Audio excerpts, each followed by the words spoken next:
I'm the Impatient Gamer, and I want to thank you for clicking on my patient review of Silent Hill 4, where I try to answer the question, is Silent Hill 4 good? If you have no desire to play this, I don't blame you, but if you do, don't worry. I've included spoiler warnings for major story points, but outside of the spoiler warnings, I do show all the levels, so you'll most likely get a general idea of what happens. So sit back, relax, and make sure to lock your apartment door. This is my patient review of Silent Hill 4, The Room. I remember really liking Silent Hill 4. I remember it was one of the first games I played on the CRT in my bedroom. I thought I was so clever getting an extra long RGB cable so I could connect my PS2 next to my bed to my TV across the room. The concept really stayed with me. In fact, I made a whole short film that was partially inspired by Silent Hill 4, where a guy was stuck in his apartment and he has to get out through a hole in the wall. So they must have done something right. But Silent Hill 4 is constantly derided as the worst of the original 4 games made by Team Silent. Are my rose-colored glasses tinted by nostalgia? Or is Silent Hill 4 a misunderstood masterpiece? I downloaded a copy of Silent Hill 4 on Good Old Games to find out. If you're looking to play Silent Hill 4, I would definitely recommend getting it on Good Old Games and using my controller setup guide to get it working right, because in 2022, it's normal to expect a classic game you pay for to be broken out of the box. But at least it's not that broken. Follow my setup guide and you'll be fine. The Good Old Games version adds widescreen support, which is good, except the menus and title screens are stretched out. And I would also recommend turning off real-time shadows. They really don't look great. So let's see if Silent Hill 4 is good.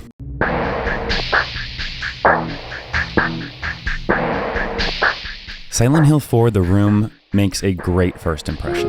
The opening menu, the music, the opening movie is honestly terrifying. The way they use a slow shutter speed actually makes it look real to me.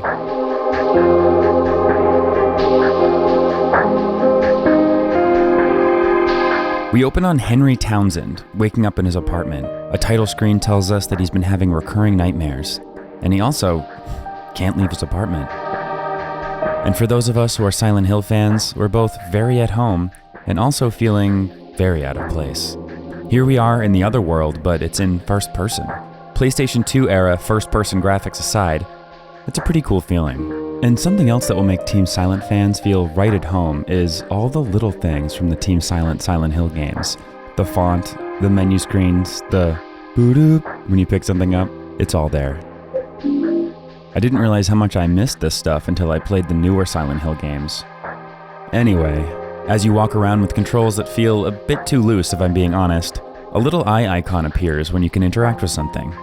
There's some cool stuff in the apartment, a face in the wall, what looks like a lampshade made of stretched out skin, then a scary ghost thing comes right out of the wall.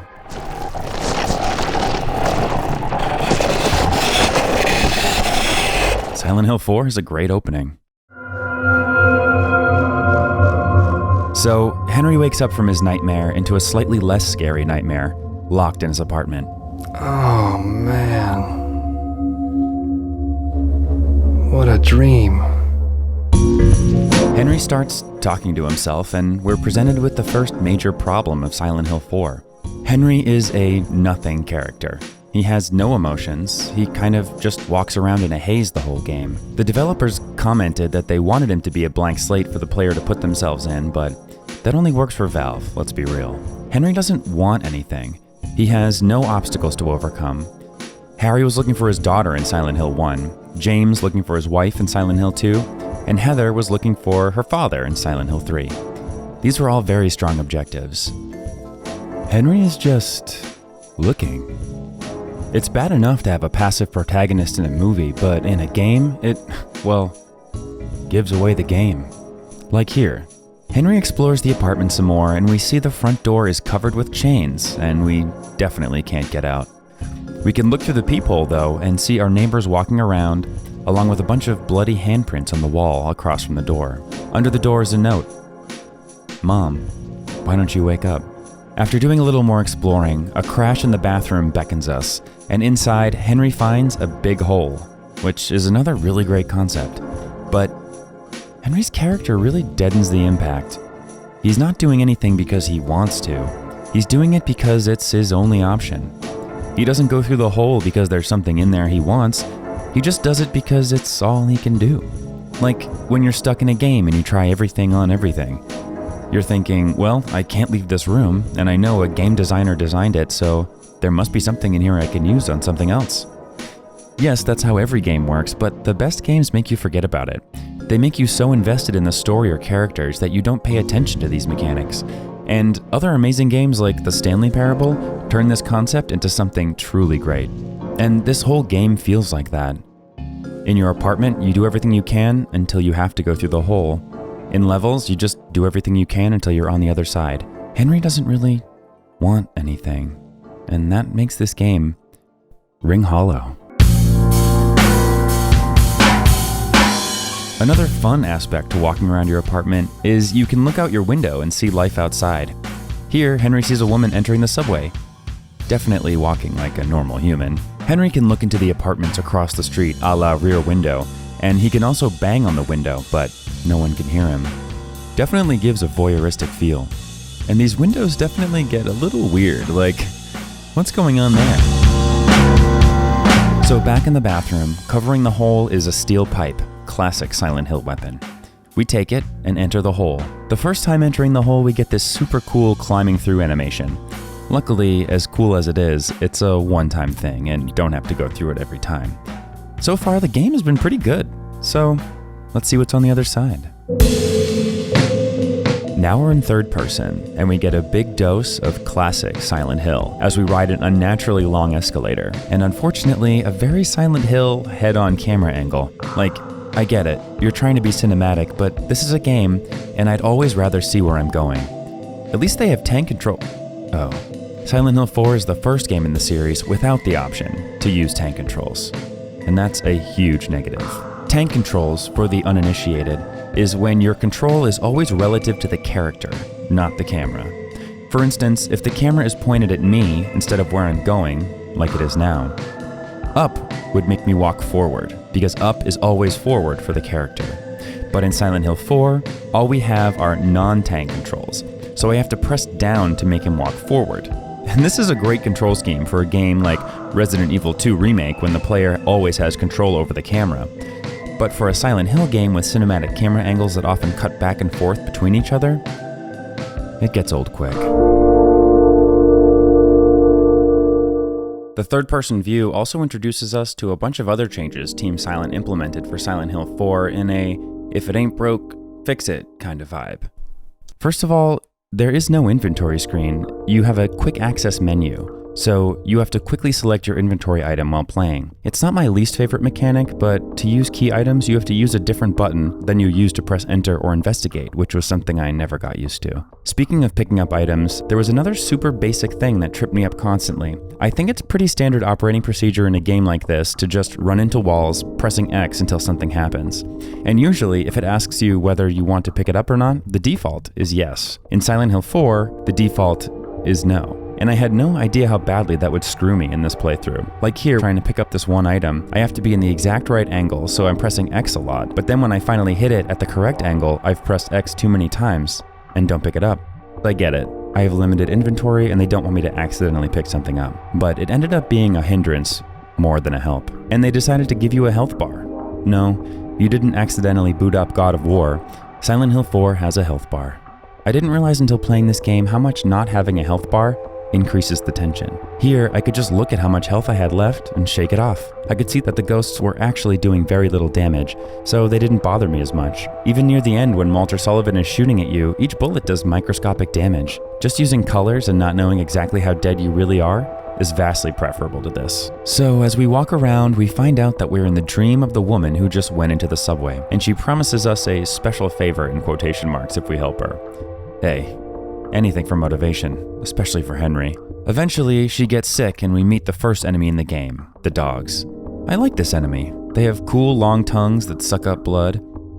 I did notice though that they really don't attack. Like, I just walked around them casually and they didn't attack me. Might just be the port though. So we follow the lady into the bathroom and we see another big hole. The hole takes us back to the apartment, which also introduces us to a major weakness of the game. In all of the previous Silent Hill games, there are save points scattered throughout the world. You walk up to them, save, and you're done. Not so in Silent Hill 4. In Silent Hill 4, there is only one save point, the pad in your apartment. And going back to it feels like having to go back to your apartment because you left your car keys on the kitchen table. Unnecessary and, I have to say, annoying. Instead of one step, now it's 10. Click on the hole, watch the hole animation, watch the waking up animation, go through your bedroom door, walk to the pad, save, walk to the bathroom, open the door, click on the hole, another hole animation. Every time you want to save. And those 10 steps add up to about 1 minute 10 seconds each time, just to save your game. I saved my game 42 times. That's 50 minutes of running back looking for your car keys. Luckily, there's more to do in your apartment besides just save. Silent Hill 4 introduced a limited inventory system using the trunk in your apartment. But to say it's not a fun experience would be an understatement. First of all, there's only one trunk, and it's in your apartment, just like the save point. So it's a chore to even get to the place you have to be to manage your inventory. And second of all, it's really stingy. You only get 10 slots, and each slot can only hold up to 10 bullets. In Resident Evil games that came out before Silent Hill 4, inventory management was fun because you can upgrade it to get more slots, and having it on a grid is just easier and looks nicer than a line at the bottom of your screen. But your apartment does have one cool thing.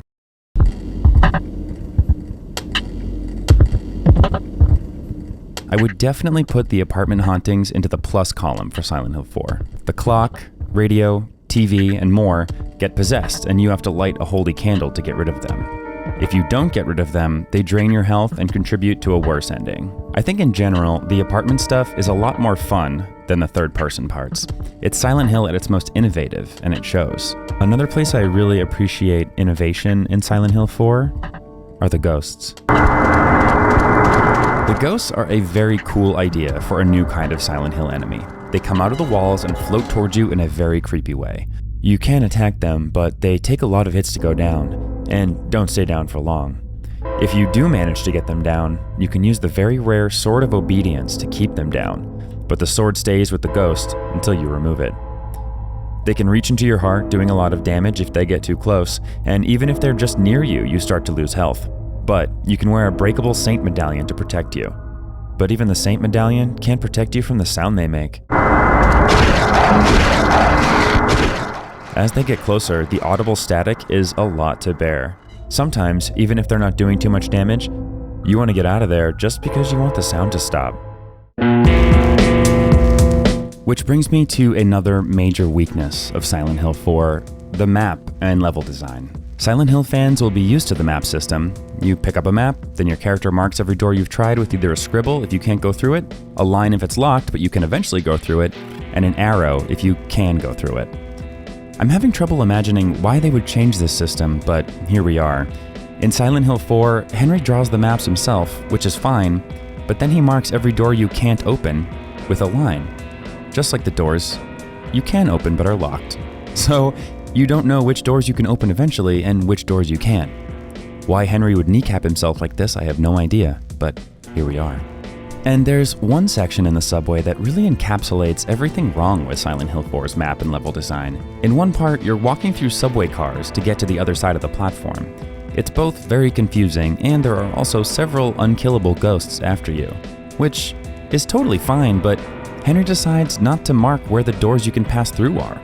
I don't know why he wouldn't do it, but he doesn't, unnecessarily making the game harder than it has to be.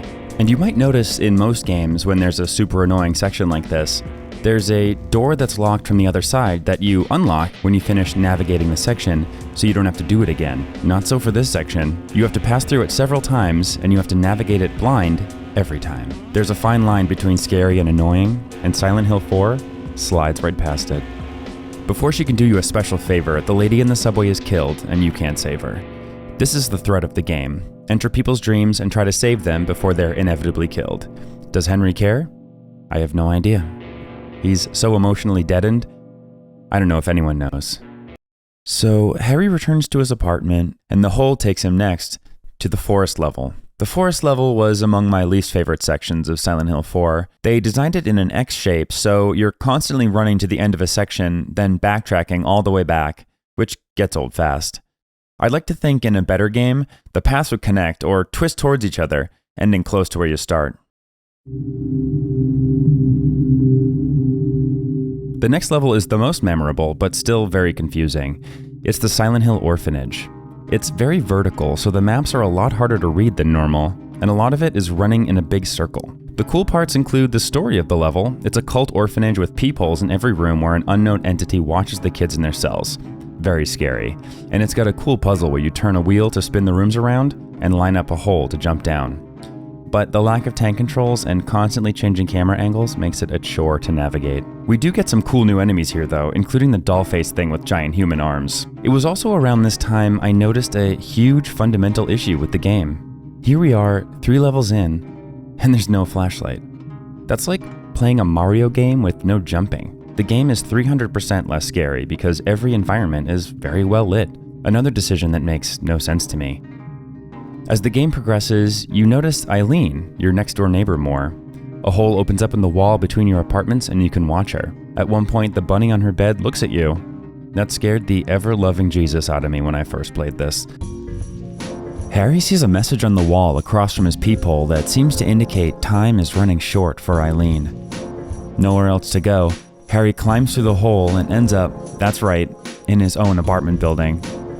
Finally, you're out of your apartment, but everywhere except your apartment seems to be experiencing some classic Silent Hill Otherworld action. You're trying to find the key to Eileen's apartment so you can save her from Walter. Since the Otherworld is a projection of a character, what exactly is this other world made up of? To answer that question, we have to go to Spoiler Town. Skip to the next chapter if you don't want to get spoiled on the major plot points of the game, but it really is the best part of the Silent Hill 4 experience, so if you don't mind, I'd come around for this if I were you. So, your apartment used to belong to Walter Sullivan.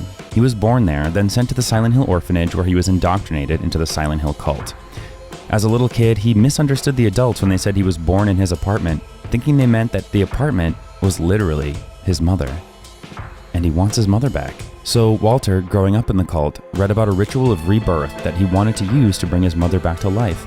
But to do that, he needed to perform 21 sacrifices. Each victim has what looks like a 5-digit number on their body, carved into them by Walter. As the game progresses, we learn that the middle number 1 is actually a slash, and it's counting each victim they are out of 21, marking which sacrifice the victim is. And you and Eileen are the last 2. The visual style of the game does a great job communicating the birth-mother themes with umbilical cords, stretched out skin, and general womb-like imagery, using the same concepts of previous Silent Hill games, making the world reflect the inner life of a character. Walter's performing a ritual to bring his mother back to life, so the world reflects that. Back in the apartment building, when you find Eileen, she's barely alive. You wake up in your apartment, and outside, there's an ambulance carrying Eileen to the hospital. And if you had hospital on your Silent Hill bingo card, come on up and accept your prize because, let's be real, it would be the center square. Now, I hate to sound like a broken record here, but this has to be the worst of the original Silent Hill hospital levels. And I'll tell you why. First of all, no flashlight, so it's a lot less scary. But in what might sound like a small departure from other Silent Hill games, you can open most of the doors. In the hospital, it only gives you 1 floor, but there are 22 rooms, and you can go into all of them. Which might sound good, but honestly, it reeks of throwing everything at the wall and seeing what sticks. It felt like they had a brainstorming session and decided to use all of the ideas and cut none of them. In other Silent Hill games, you have a whole floor of rooms, but only 5 or so will open. I think that's because they did the same brainstorming, but then cut some of them. Not in Silent Hill 4.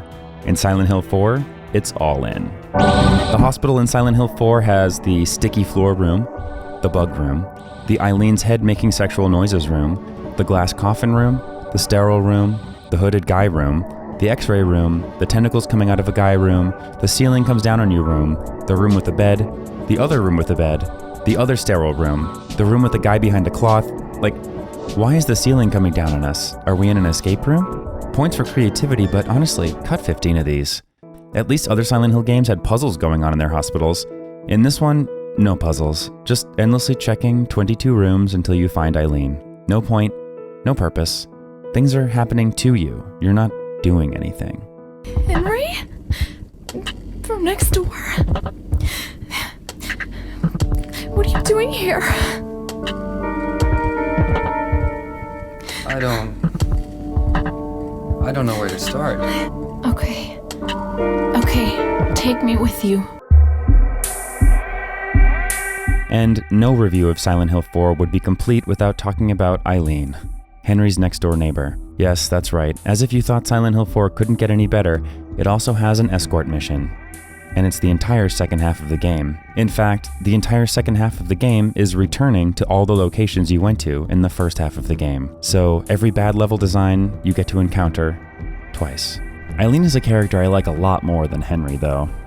My favorite is when she starts to have little nervous breakdowns walking around with you because, obviously, the world is literally melting around you. I'm scared. And because this is a Silent Hill game, I knew instinctively that it was tracking how I treated her, so I tried my best not to bump into her. But with the controls, it was all but impossible. It was not my least favorite escort mission, I have to say. The tent poles are, she has to be close to a door when you go through it or else she doesn't come with you, don't leave her in a room with monsters, and she has a weapon that she actually uses competently. I actually, for the most part, appreciated her AI. She would almost always run to the door instead of attacking enemies needlessly. Her limp as she ran behind you was pretty realistic, and that, along with her complaining about her legs hurting, actually made me sympathize with her. I definitely walked a few sections so she wasn't too far behind, and honestly, I didn't even mind that much. I was able to ditch her a few times, as she can't go down ladders or jump into holes, and I wanted to run unencumbered. Apparently she can become cursed if you leave her in a room with enemies, but that didn't happen to me. Oh, and something that I really didn't like. You can give Eileen a weapon to equip, but it still takes up a spot on your limited inventory. So, eventually, as you progress towards the end of the game, you discover something new about your apartment. If you don't want to be spoiled on another really interesting story point, skip to the next chapter. Throughout the second half of the game, you descend a twisting staircase with decidedly bizarre scenery. Like, is this a llama? And when you get to the bottom, you unlock the door to your apartment, but it's in black and white. Inside, the dark form of the previous tenant of your apartment warns you to kill Walter and informs you of a false wall next to your bedroom door. Not one to ignore dark spirits, Henry returns to his actual apartment and breaks down the wall. On the other side lies Walter's dead body. Well, he's not so much lying as he is strung up like a statue. This was something else that really stuck with me in my first playthrough. Throughout this playthrough, I was waiting for this moment. And Walter, finally, has the keys to unlock your front door. Using the keys of liberation to exit your apartment, you and Eileen make your way to your landlord to find Walter's umbilical cord.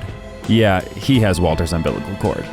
Once you find it and return to Walter's body, it's gone. All is left is another hole. When you jump in, we're greeted by, oh, a boss fight. I almost forgot about those.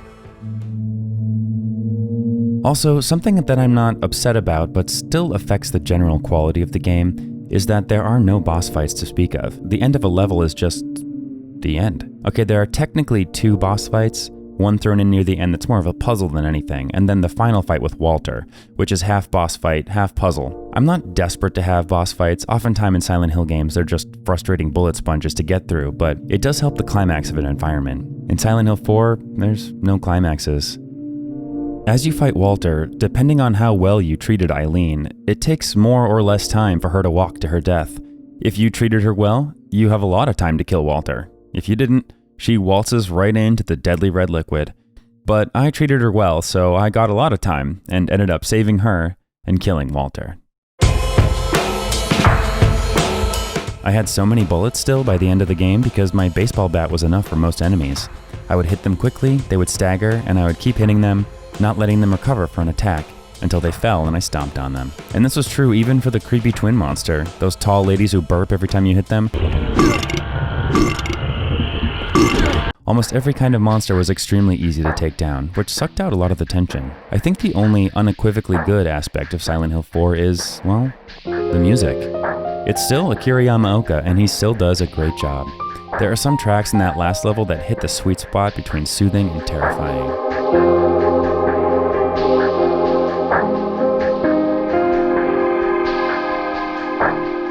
The good news is it's a little better than the sum of its parts, but overall, the level design is not very good. Too many tiny floors and too many dead ends. The monsters are too easy, the camera system is broken, there's no tank controls, it takes 12 steps to save your game, there are no boss fights, Henry doesn't mark the map correctly, our main character is passive, not active, the health bar takes away almost all the tension, there's no flashlight, every environment is brightly lit, and Eileen makes you have to slow way down for the second half where you're revisiting all the boring environments you were happy, you thought, to never have to see again. Really, the best part about Silent Hill is the idea, the concept, the story. I'm really happy they decided to try something new and different, which is why it's so sad they bungled it in almost every way. I don't hate everything though. I love the concept of the ghosts, their sound design is great. You almost want to avoid them, not because they hurt you, but because of the sound they make. And I really liked the cutscenes. Should you play Silent Hill 4? Probably not, unless you're interested in the concept, which I totally understand. If you're new to Silent Hill, I would definitely play Silent Hill 4 last. Thanks for watching this patient review of Silent Hill 4: The Room. If you made it this far, I hope you enjoyed it and wouldn't mind leaving a like. And I'm still below the subscription threshold for monetization, so a sub would be even better. If you decide you still want to play it, definitely use my controller setup guide to get it running, just like it was on the PlayStation 2. And turn off real-time shadows. Until next time, I'm the Impatient Gamer.